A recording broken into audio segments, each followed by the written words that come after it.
오늘도 우리에게 주시는 말씀 요한복음 8장 12절로 20절까지의 말씀입니다. 우리 한번 제목 같이 읽습니다. 시작. 예수님은 누구신가? 세상의 빛. 예수님은 누구신가?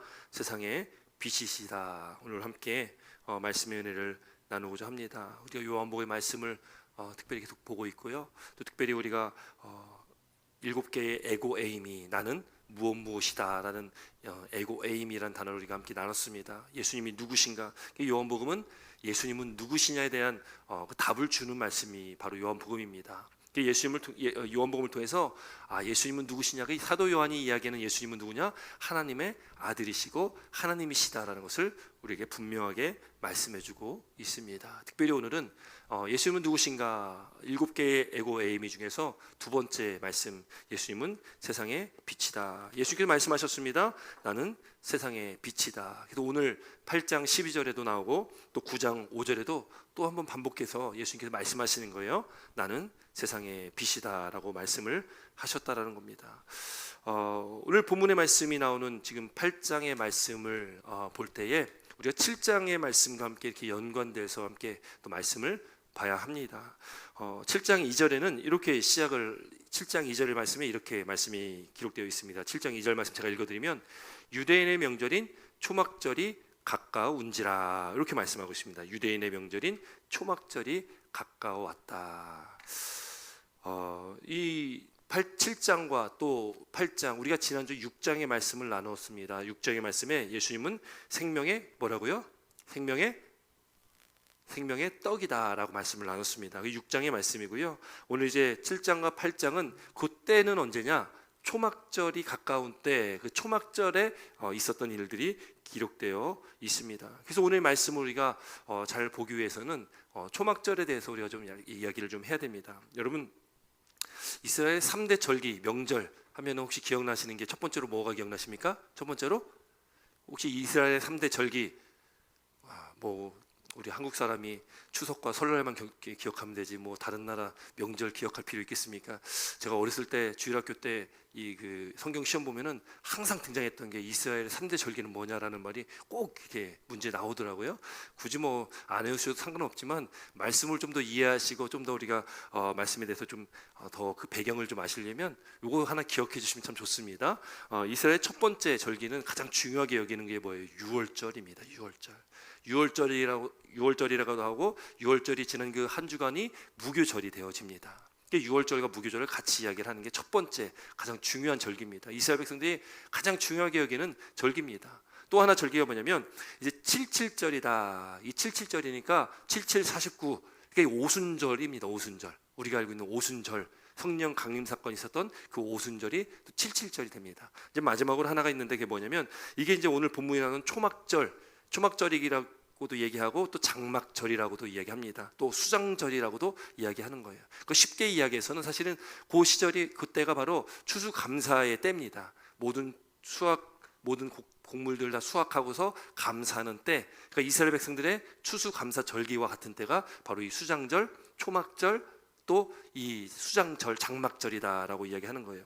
그래서 뭐 비슷한 말이 있지만 제일 중요한 게 유월절, 그리고 77절, 그리고 초막절, 요 세 개가 굉장히 중요한 절기입니다. 이스라엘의 20살, 20살 이상의 남자는, 성인 된 남자들은 무조건 1년에 요 절기는 지키러 예루살렘에를 가야 되는 그런 율법에 있습니다. 나오게 됩니다. 초막절이다. 초막절. 여러분, 이 초막절은 우리가 생각했을 때 우리 달력으로 보면 9월달, 10월달 정도가 초막절이 됩니다. 이스라엘의 초막절은 9월달, 10월달이에요. 그래서 우리는 추수감사주일을 뭐 10월달 정도, 11월달에 드리잖아요. 이스라엘은 9월달, 10월달 정도에 이제 추수를 마치고 그때 이제 이 절기를 또 지키게 되어집니다. 일주일 동안 이 절기를 지키게 되는데 이 광야에서 이 초막절이라는 것 자체가 초막이라는 뜻이 있지 않습니까? 초막. 그러니까 이 초막이라는 뜻대로 이스라엘 백성들이 출애굽한 이후에 광야에서 그들이 생활했던 것들, 광야에서 그들이 초막을 짓고 그렇게 생활했던 것들, 그것을 기억하면서 1년에 한 번씩 이 집을 떠나가지고요, 초막이니까 나뭇가지로 이렇게 움막을 지어가지고요, 거기에서 일주일 동안을 지내게 됩니다. 그게 이제 그 날을 기념하는 것이었죠. 또 하나, 이제 이거 출애굽의 그 광야의 때를 생각하면서 그들이 나그네 된 삶이 있었지 않습니까? 40년 동안 광야를 떠돌았기도 했고, 그전에도 뭐 그들은 사실 이곳저곳을 돌아다니는 유목민이었습니다. 그렇기 때문에 그 나그네 된 그 삶을 또 기념하면서 하나님께서 때때에 하나님께서 이스라엘 백성들을 구해 주시고 지키시고 보호하셨던 그 은혜를 기념하는 날이 그래서 이 초막절이 됩니다. 이게 중요한 절기가 된다라는 것이죠. 이 초막절에 중요하게 하는 두 가지 그 의식이 있습니다. 요걸 잘 기억하셔야 됩니다. 초막절에는 두 가지 의식이 있어요. 어떤 의식을 하냐면 예루살렘 성전에 이 모였던 사람들이요, 그 실로암 못에 가서 연못에 가지고 거기서 물을 길러 옵니다. 그때 그 사람들과 함께 제사장들도 이 항아리를 들고서 같이 가가지고 물을 길어서 오는 거예요. 그리고 그 문을 길어 가지고 와가지고 제단에 붓는 겁니다. 요게 이제 초막절에 있는 첫 번째 의식이에요. 이 의식의 의미는 또 뭐냐면, 이스라엘 백성들이 이 광야 때에 그들이 마실 물이 없어가지고 이 원망했던 불평했던 때가 있지 않습니까? 그때 하나님께서 반석에서 샘물을 주신 그 일이 있습니다. 하나님께서 그들에게 반석에서 샘물을 주신 일에 대한 감사를 뜻하는 게 또 이 물을 갖다 성전에다가 제단 앞에 붓는 거예요. 이 초막절의 첫 번째 의식이라면, 두 번째는 뭐냐면 이 불을 밝히는 거예요. 불을 밝히는 거. 이렇게 물을 갖다 실로암 물에서 물을 길러서 제단에 붓고, 또 하나는 등불을 밝힙니다. 예루살렘 성전 안에 뜰이 있습니다. 우리가 뭐 이방인의 뜰, 여인의 뜰, 뭐 이렇게 뜰이 있다고 했는데, 여인의 뜰에 가면 거기에 4개의 금촛대를 높이 세웁니다. 높이 세워가지고 이 4개의 금촛대를 불을 밝히는 거예요. 두 가지 의식을 합니다. 첫 번째 뭐라고요? 첫 번째는 물을 붓는 거고, 두 번째는 촛불을, 그 등 촛대를 밝히는 거예요. 여기서 이제 의미가 왜 이렇게 이런 의식이 있었고, 또 이런 의식을 하는 그 초막절에 예수님께서 말씀하신 게 있습니다. 그래서 이 물을 길러와서 그들이 제단에다가 물을 붓는 행위, 그 의식을 하지 않습니까? 그때에 예수님께서 7장에 그래서 말씀하시는 게 뭐냐면, 예수님께 이렇게 말씀하신 거예요. 누구든지 목마르거든 누구에게 와서 마셔라? 내게로 와서 마셔라. 나를 믿는 자는 성경의 이름같이 그 배에서 생수의 강이 흘러 나오리라. 이 말씀이요, 딱 그때 주신 말씀이에요. 그 물을 길러서 물을 붓는 행위 하루에 한 번씩 그렇게 하거든요. 그 의식을 할 때에 예수님께서 그 말씀을 하신 거예요.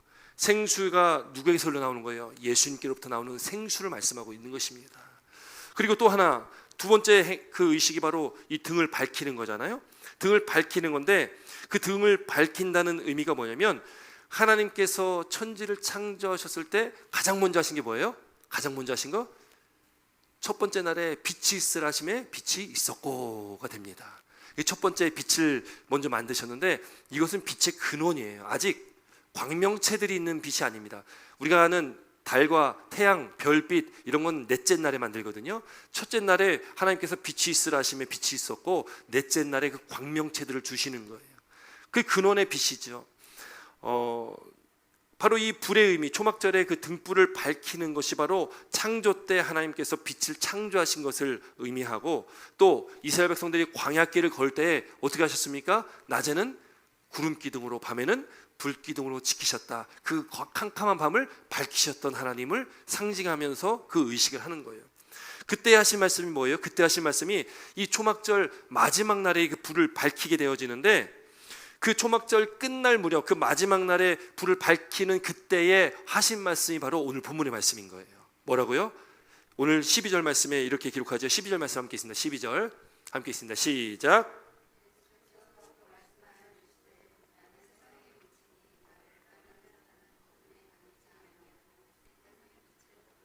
아멘. 초막절에 기억해야 될 게 두 가지 뭐라고요? 첫 번째는 물을 제단에 붓는 것, 두 번째는 등을 밝히는 것. 그래서 예수님의 말씀이 예수님께서 생수의 강이다 라고 말씀하셨고, 예수님은 세상의 빛이다 라고 말씀을 하셨다라는 거예요. 왜 예수님께서 그렇게 말씀을 하셨을까요? 왜 예수님께 그렇게 말씀하셨을까요? 예수님께서 그렇게 말씀하신 이유가 분명한데, 그게 뭐냐면, 너희들이 이렇게 의식적인 행위를 하지만 그 실체가 여기 있다라는 거예요. 그 실체가 여기 있다. 너희들이 하는 그 행위, 그 의식의 그 실체가 여기 있다. 그 누구를 알아야 되는 거예요? 누구를 알아야 됩니까?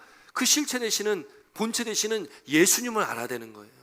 그런데 사람들은 예수님이 이미 오셨어요. 메시아, 그들이 기다렸던 그 메시아가 이미 오셨는데 사람들은 메시아를 알지 못합니다. 메시아를 믿지 못하는 거예요. 예수님이 이미 오셨는데 그 주님이 오셨는데도 그 주님을 인정하지 않습니다. 그를 영접하지 않았다라는 거예요. 아무리 그런 의식을 해도 그 의식이 소용이 없다라는 겁니다. 왜요? 실체 되신 예수님을 믿지 않으면 그것 아무것도 아니다. 여기서 나타내는 중요한 의미는 무엇입니까? 여러분, 우리가 예배를 어떻게 드려야 되나? 우리가 예배를 드리는 우리 예배자 된 저와 여러분들의 그 예배의 모습은, 이 예배는 우리가 여기 교회 와서 봉사하고 또 맡겨진 일들을 하면서 또 예배도 함께 드리지만, 여러분 가장 중요한 건 무엇입니까? 예배는 오로지 우리가 집중해야 될 그 예배의 대상은 바로 하나님이시고 주님이시라는 것을 믿으시길 주의 이름으로 축원드립니다.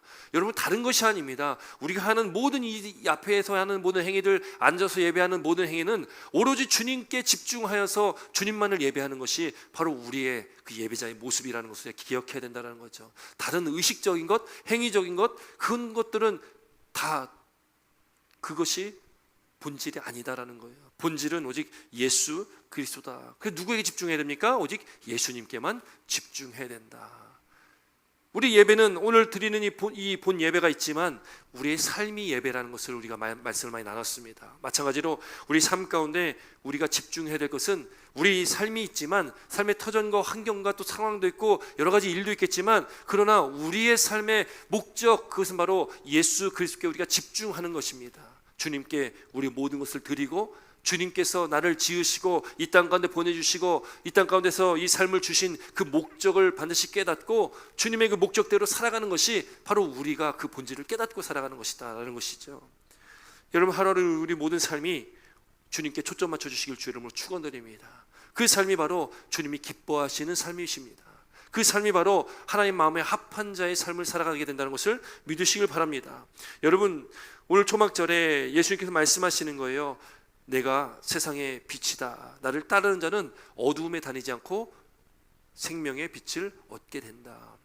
빛과 어둠에 대해서 여러 번 나눈 적이 있습니다. 여러분, 빛에 대한 정의는 사전에 많이 나옵니다. 빛이 무엇이다 쫙 나오는데, 어둠에 대한 정의는 굉장히 간단하게 나옵니다. 어둠의 정의 혹시 기억나십니까? 어둠의 정의는 빛의 부재다. 빛이 없는 것이 어둠이다라고 사전에도 그렇게 나오고 있습니다. 그러니까 빛은요, 이게 해석이 안 돼요. 설명이 안 되는 거죠. 아인슈타인이 한 번은 그랬다고 합니다. 이 선생님과의 어떤 대화 속에서 이 어둠과 빛에 대한 어떤 대화를 나누면서 선생님한테 어둠이 있습니까? 어둠이 있다는 걸 증명할 수 있습니까? 라고 물었을 때 선생님이 당연하지, 어둠이 있고 어둠 증명할 수 있지. 그랬더니 아인슈타인이 그 선생님한테 얘기했던 것이, 아니에요 선생님, 어둠은 증명할 수가 없습니다. 빛은 연구할 수 있지만 어둠은 연구할 수가 없습니다. 그 어둠이 있다는 것을 그걸 증명할 수가 없다라는 거예요. 여러분, 그렇지 않습니까? 여러분, 빛에 대해서는요 연구를 참 많이 합니다. 빛에 대해서는 연구를 많이 해요. 근데 어둠에 대해서 연구를 했다는 얘기는 별로 못 들어보잖아요.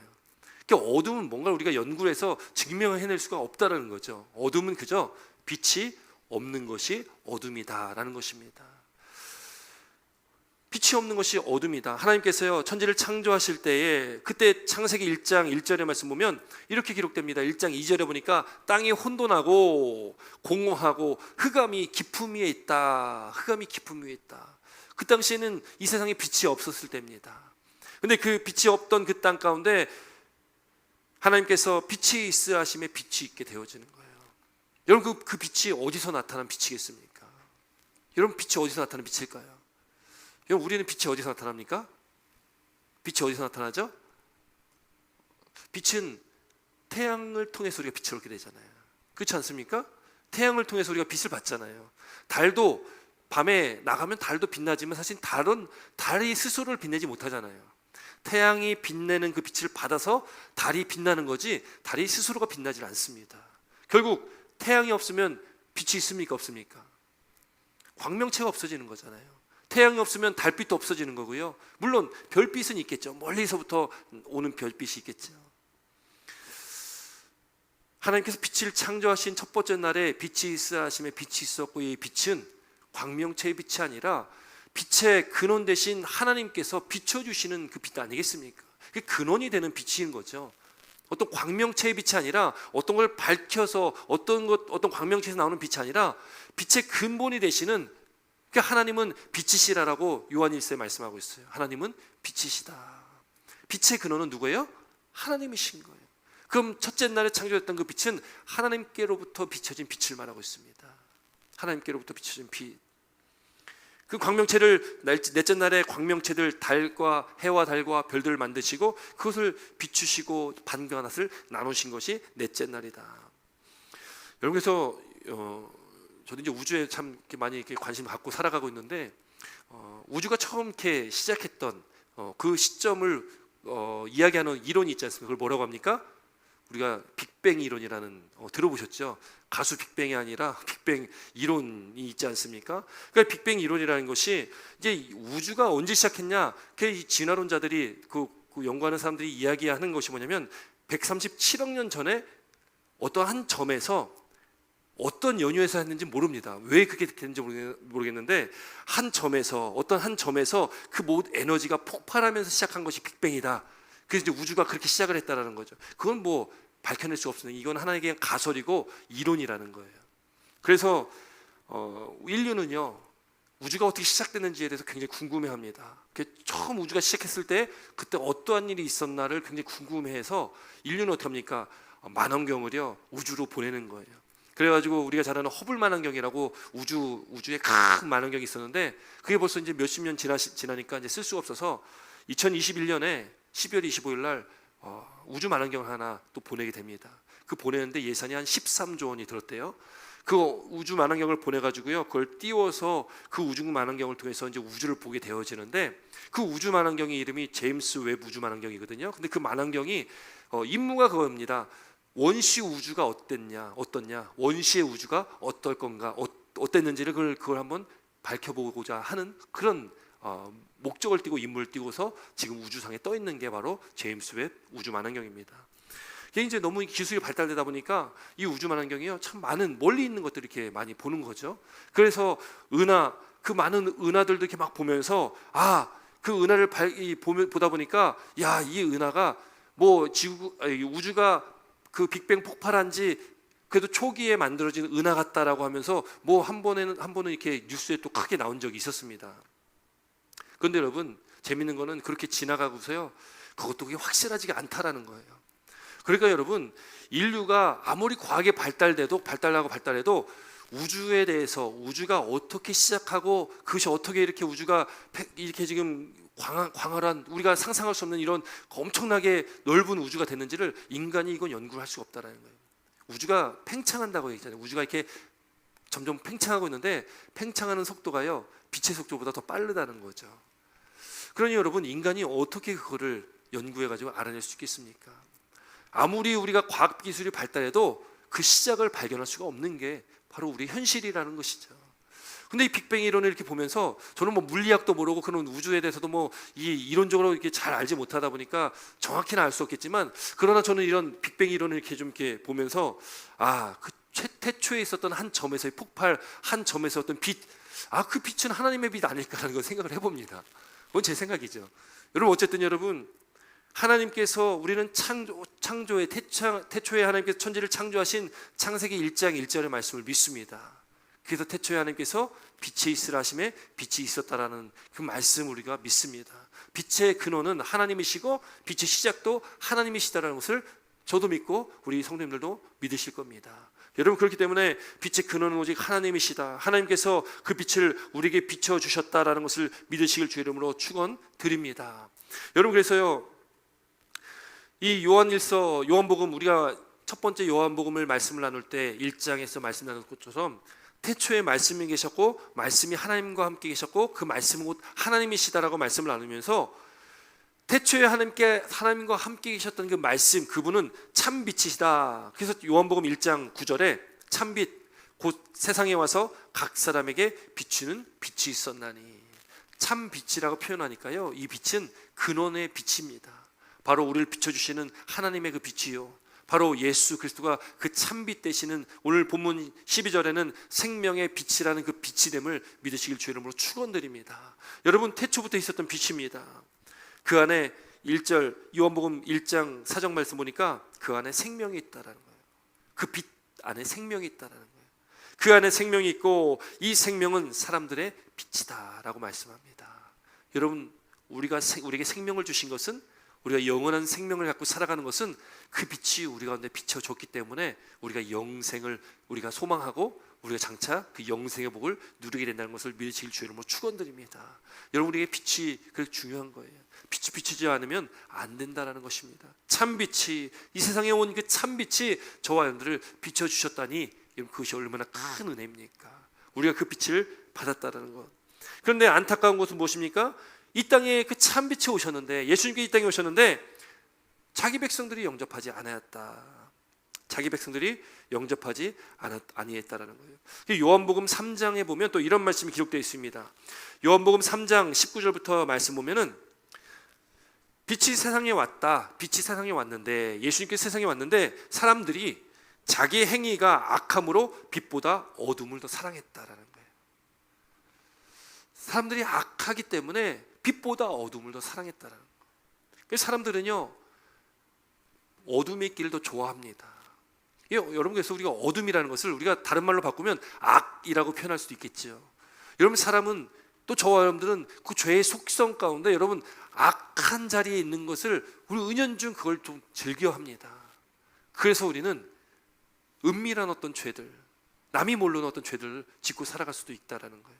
이 사람들이 그렇게 어둠을 더 사랑하는 그런 존재가 있다라는 거예요. 악을 행하는 자마다 빛을 미워하며 빛으로 오지 아니하나니 이는 그 행위가 드러날까 함이라. 악을 행하는 자는 빛을 미워한대요. 여러분, 우리는 악을 미워하는 자라는 것을 믿으실 줄로 축원드립니다. 우리는 뭘 사랑하는 사람들이에요? 우리는 빛을 사랑하는 사람이에요. 우리는 빛을 사랑합니다. 우리는 빛을 사랑하기 때문에 우리는 빛 가운데서 살아가는 존재들이라는 거예요. 악을 사랑하는 자, 악을 행하는 자들은 빛을 미워하기 때문에 빛으로 오지 아니한다라는 겁니다. 이 요한복음 3장의 말씀인데요, 그 이유가 뭐냐면 그 행위가 드러날까 함이다. 여러분, 빛과 어둠의 정의에 대해서 말씀 나눴듯이 어둠은 빛이 없는 것을 어둠이라고 합니다. 여러분, 우리가 불을 다 끄면은 깜깜해지지 않습니까? 깜깜하지만 그래도 빛이 어디선가 다 새어 나오기 때문에 조금 지나면 어떻게 해요? 또 보이잖아요. 적응하지 않습니까? 깜깜해도 우리가 대충 어느 정도 좀 시간 지나면은 이게 보이잖아요. 여러분, 보이지만 진짜 빛이 없는 정말 그 상태에서는 아무것도 안 보일 거 아니에요. 그러나 그 가운데, 그 어둠 가운데 빛이 비치면 드러나게 됩니다. 드러나게 됩니다. 여러분, 어두우면 여기는 색깔도 보이지 않잖아요. 빛이 비쳐야지 그 빛이 물체에 부딪혀가지고 반사되면서 우리는 아름다운 색깔들을 보고 있는데, 빛이 없어지면 우리는 색깔을 구분할 수가 없습니다. 빛이 비춰지면 드러나는 거예요. 그 실체가 드러납니다. 그 색깔이 드러나게 되는 거죠. 여러분, 예수님의 빛이 우리 가운데 비춰졌습니다. 여러분, 우리가 처음에는 예수를 믿지 않을 때는, 예수님을 영접하지 않았을 때는 우리는 어둠에 속한 자들이었어요. 그래서 처음에는 굉장히 거부했을 때도 있었을 것입니다. 예수를 믿는다는 것이 참 어려웠을 때도 있을 거예요. 믿고 싶지만 믿음이 들어오지 않을 수도 있겠지만 믿기 싫은 때도 있을 수도 있습니다. 왜? 우리는 어둠으로 사랑하는 존재였기 때문에 그렇습니다. 그런데 하나님의 은혜 가운데 우리에게 생명의 빛이 비춰지니까 어떻게 됩니까? 드러나게 되는 거예요. 우리 실체가 드러납니다. 빛이 비추니까 우리의 모든 것이 드러나게 되는 거예요. 그런데 빛을 싫어하고 빛을 미워하고 어둠을 좋아하는 자들은, 악을 행하는 자들은 자기가 드러나는 게 싫습니다. 여러분, 우리가 그렇지 않습니까? 내 어떤 삶에 오점이 있다면 여러분 드러내기 굉장히 싫잖아요. 내 인생에 사람들에게 밝히기 싫은 그런 일들이 있다면, 어떤 나의 상처가 있다면, 어떤 힘들었던 일들이 있다면 그 사람들에게 드러내기 참 싫거든요. 우리 새벽에 사도행전 말씀을 나누면서 사도 바울이 로마 군인들에게 잡혀가지고요, 그 군인들 그 로마 사람들 앞에서, 또 많은 유대 종교 지도자들 앞에서 그가 이제 변론을 하는 말씀을 오늘 새벽에도 말씀을 나눴습니다. 여러 차례 몇 번의 변론이 있었는데, 그 변론을 하면서 사도 바울이 이야기하는 것이 자기가 지난 과거에 어렸을 적부터 그렇게 유대교에 자신이 열심히 했고 하나님을 열심히 섬겼고 그렇게 유대인으로서 또 그렇게 바리새인 학파로서 그 열심을 다해서 그렇게 하나님을 믿는 믿음 안에서 예수 믿는 자들 핍박하고 죽였다, 그들을 죽이는데 그를 잡아들이는데 앞장섰다라고 자기 자신에 대해서 이야기를 하는 거예요. 여러분, 사도 바울에게는요 그건 굉장히 큰 오점이거든요. 예수를 믿는데, 지금은 예수를 믿는데 예수 믿기 전에 예수 믿는 사람들 잡아 죽였다, 스데반이 죽는 그 자리에도 사도 바울이 있었지 않습니까? 그럼 사도 바울에게는요 그건 엄청난 큰 오점입니다. 그거 드러내고 싶겠습니까? 별로 드러내고 싶지 않을 거예요. 여러분, 우리도 드러내고 싶지 않은 일들이 있습니다. 감추고 있는 것들이 있죠. 그러나 여러분, 사람과 사람에게는 우리가 감출 수 있겠지만 우리는 하나님께는 감출 수가 없습니다. 하나님의 빛이 우리가 비춰지면, 예수 그리스도의 생명의 빛이 우리가 비춰지면 우리의 모든 것이 다 드러나기 때문입니다. 우리는 감추려고 애쓰죠. 여러분, 우리가 감추려고 애를 쓴다고 감춰지겠습니까? 여러분, 그냥 주님께는 다 열으시기 바랍니다. 우리의 모든 수치와 우리 모든 과거 오점들을 다 하나 앞에 다 아뢰시기 바랍니다. 그 하나님께서 그걸 다 위로하시고 보듬어 주시고 안아주시고 위로해 주신다는 것을 믿으실 주 이름으로 축원드립니다. 우리의 모든 상처도 하나님께 다 아뢰시기 바랍니다. 이미 하나님께서는 우리에게 빛을 비춰주시고 우리의 모든 것을 다 알고 계시는 분이에요. 그러나 인격적인 하나님이시기 때문에 우리가 하나님 앞에 그렇게 다 오픈하고 나아오시길 바라는 거예요. 우리의 인간관계도 마찬가지 아닙니까? 누군가를 이렇게 새롭게 만나가지고 사귀게 된다면 처음에는 서로 이게 제잖아요. 눈치를 보면서 어느 정도 거리를 두면서 이렇게 있다가 조금 시간이 지나면 어떻게 됩니까? 이제 조금 저 사람 참 괜찮은 사람이네 하면서 조금씩 어떻게 돼요? 마음을 열잖아요. 마음을 열면서 어떻게 합니까? 이제 속에 있는 얘기를 하나씩 하게 되고, 또 친한 어떤 그 단계에 따라서 친한 사람들에게는 내 속 얘기도 할 수 있는 것 아니겠습니까? 여러분, 인간관계 속에서도 그렇지만 하나님과의 관계 속에서도 우리가 하나님께 오픈하는 거죠. 하나님께 나의 모든 것을 다 아뢰는 것입니다. 하나님이 이미 알고 계신데 우리가 꽁꽁 싸매봐야 한들, 여러분, 하나님께서 모르고 계신 것도 아닌데 우리 하나님께 아뢰면 하나님께 우리가 간절히 구하고, 또 우리가 그 아픈 과거의 상처들이나 아픈 과거의 일들을 하나님께 아뢰면 하나님의 그 뜨거운 위로하심과 하나님의 그 마음 우리가 경험하게 될 줄 믿습니다. 여러분, 하나님께서 그렇게 빛을 비춰주시면 다 드러난다. 악을 행하는 자들은 그게 싫은 거예요. 드러날까봐, 나의 실체가 드러날까봐 그게 싫은 겁니다. 그러면서 3장 21절, 요한복음 3장 21절에 진리를 따르는 자는 빛에 거하는 자겠죠. 예수님 말씀을 따르는 자는 빛으로 오나니 그 행위가 하나님 안에서 행한 것임을 나타내려 하심이라. 여러분, 우리는 빛으로 나온 사람들입니다. 물론 그건 우리의 어떤 행위, 내가 뭐 어떻게 해서가 아닙니다. 그건 전적인 하나님의 은혜로 우리가 빛 가운데로 나오게 됐다. 아니, 하나님께서 먼저 우리에게 빛을 비춰주셨다는 것을 믿으시길 주 이름으로 축원드립니다.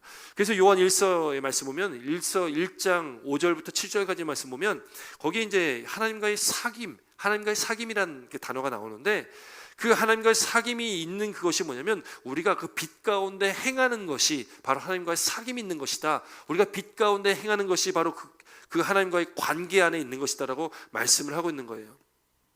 그러면서 요한 1서 1장 5절에 하나님은 빛이시다, 그에게는 어둠이 조금도 없으시다라고 기록하고 있습니다. 하나님은 빛이시다. 빛의 근원은 하나님이시고 하나님에게는 어둠이 없는 겁니다.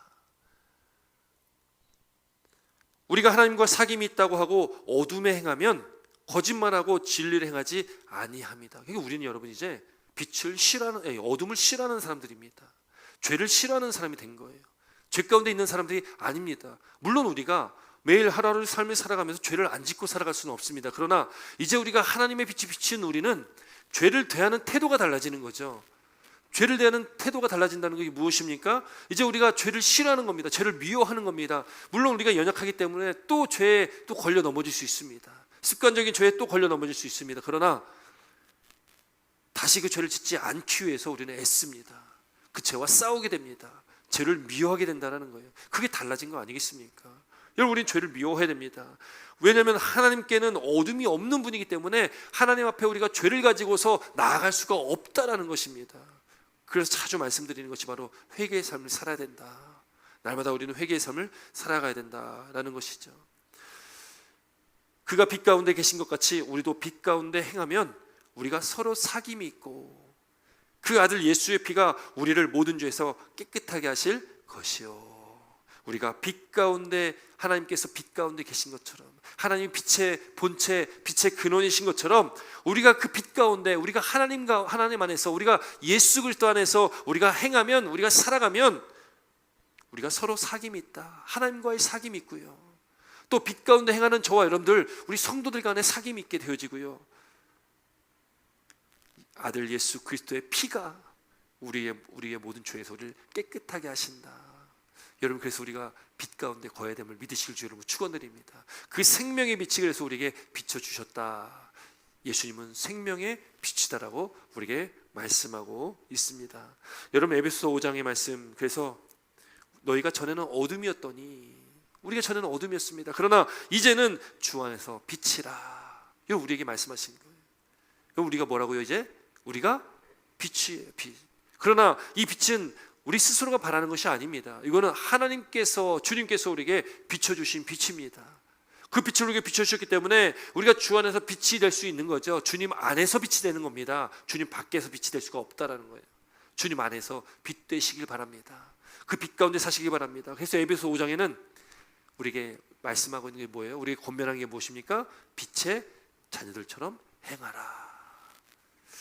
빛의 열매는 모든 착함과 의로움과 진실함에 있느니라. 주를 기뻐하시게 할 것이 무엇인가? 시험하여 보라 하면서 이 빛의 열매에 대해서 말씀하시고 빛이 그 열매가 없는 어둠의 일에 참여하지 말라. 우리에게는 빛의 열매가 있어야 된다는 거예요. 성도 여러분 생명의 빛이 우리에게 비춰주셨습니다. 우리 초막절의 이야기를 서론에 나누면서 이 초막절의 마지막 초막절이 마치는 그때에 등불을 높이 비췄다. 그 빛인 같이 예수님께서 우리에게 빛을 비춰주셨다. 우리가 그 빛 가운데 있는 저와 여러분들은 이젠 더 이상 죄에 빠져 죄에 속한 자가 되지 말아야 된다는 거예요. 그래서 오늘 본문 8장 12절 그 앞서 8장 1절부터 11절까지 말씀 보면은 여기 이제 하나의 이야기가 기록되어 있는 게 뭐냐면 8장 1절부터 이게 말씀 보니까 예수님께서 성전에 계실 때에 그때 종교 지도자들이 음행 중에 잡힌 여자를 끌고 오는 장면이 기록되어 있습니다. 기억나시죠? 음행 중에 잡힌 여자를 끌고 와가지고 그 가운데 세우게 됩니다. 그리고 그 종교 지도자들이 예수님께 시험하면서 묻는 거예요. 뭐라고 묻냐면 이 여자 선생이요 이 여자가 간음하다가 현장에서 잡혔나이다. 모세의 율법에는 이러한 여자를 돌로 치라고 명하였거니와 선생은 어떻게 말하겠나이까. 이거 시험하는 겁니다. 예수님을 시험하는 거예요. 이 이야기가 여기 괜히 중간에 삽입되어 있는 이야기가 아닙니다. 왜 그러냐면 지금 음행 중에 잡힌 여자 지금 그거를 성전 가운데 세워놨습니다. 여러분 음행 중에 잡힌 율법을 범한 여자면 여러분 어디를 가야 되는 거예요? 성전을 와야 됩니까? 아니면 어딜 가야 됩니까? 재판받으러 가든지 다른 데를 가야 되는 거거든요. 성전으로 데리고 왔다는 것도 첫 번째 이상한 거고 또 하나가 있습니다. 음행 중에 잡힌 여자만 있고 음행 중에 잡힌 남자는 없어요. 여자만 데리고 왔다는 것도 이상한 거예요. 그러니까 이거는 그 종교 지도자들이 예수님을 시험하기 위해서 지금 갖다 세우는 겁니다. 그래서 묻는 게 뭐예요? 모세의 율법에는 이런 여자를 돌로 치라 명하였다라는 거예요. 모세의 율법을 얘기합니다. 여러분 이 말씀의 중요한 의미는 뭐냐면 모세의 율법과 또 하나의 법을 우리가 기억해야 되는 건데 당시 로마 식민지에 있었기 때문에 로마 법을 같이 봐야 됩니다. 모세의 율법에는 어떻게 하라고요? 간음하다 잡힌 여자는 돌로 쳐 죽이는 것이 모세의 법이에요. 그러나 지금 로마 법 안에 있는 상태입니다. 그러면 로마 법은 뭐냐면 유대인들 중에서 누구도 사형을 집행할 권한이 없습니다. 그러면 예수님께 지금 이 음행하다 잡힌 여자를 데리고 나와서 지금 질문하지 않습니까? 모세 율법에는 이렇게 돌로 치라고 했는데 당신은 어떻게 말하겠습니까? 그럼 두 가지의 법이 부딪히는 거예요. 하나는 로마법입니다. 하나는 모세 율법입니다. 그럼 예수님께서 어떻게 하셔야 될까요?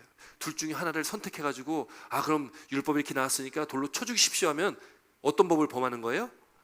로마법을 어기는 거죠.